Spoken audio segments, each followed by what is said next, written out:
ঈসা আলাইহিস সালাম যখন আল্লাহ পাকের কাছে চলে গেলেন, এই 12 জন পৃথিবীতে ইসলাম ঈসা আসসালামের যে ইনজিল কিতাবের যে বাণী সেটা প্রচার করতে লাগলেন, এবং সেইখানে কয়েকজন ছিলেন যে অরিজিনাল ইনজিলে যে কী লেখা আছে এটা প্রচার, এবং অরিজিনাল ইনজিলে রাসূল সাল্লাল্লাহু আলাইহি ওয়াসাল্লামের অনেক অনেক বিবরণ রয়েছে। অরিজিনাল ইনজিলে বিবরণ রয়েছে তিনি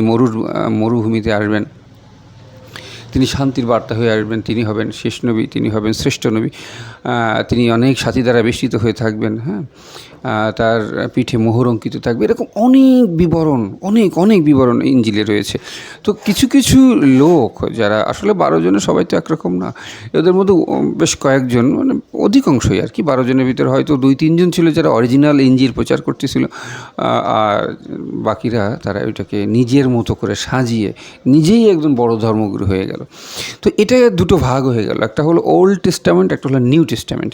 ওল্ড টেস্টামেন্ট বলতে ওই অরিজিনাল ইনজিলকে বোঝায়, যেটা পরবর্তীতে গায়েব হয়ে যাবে, ধ্বংস করে দেয়, এটা হিব্রু ভাষায় লেখা, ধ্বংস করে দেয়, এটা কপিও পাওয়া যায় না, অনেক খোঁড়াখুড়ি করে, অনেক খোঁড়াখুড়ি করে 1-2টা পাতা পাওয়া যায় এরকম, যার মাধ্যমে আমাদের ইসলামটা আবার নতুনভাবে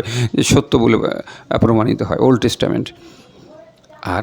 পরবর্তীতে নিউ টেস্টামেন্ট বলতে বোঝায় যেটা এই আজকের যে বাইবেল, যেটা ওরা নিজেরা তৈরি করেছে আর কি, অনেক কিছু নিজেরা ঢুকিয়েছে।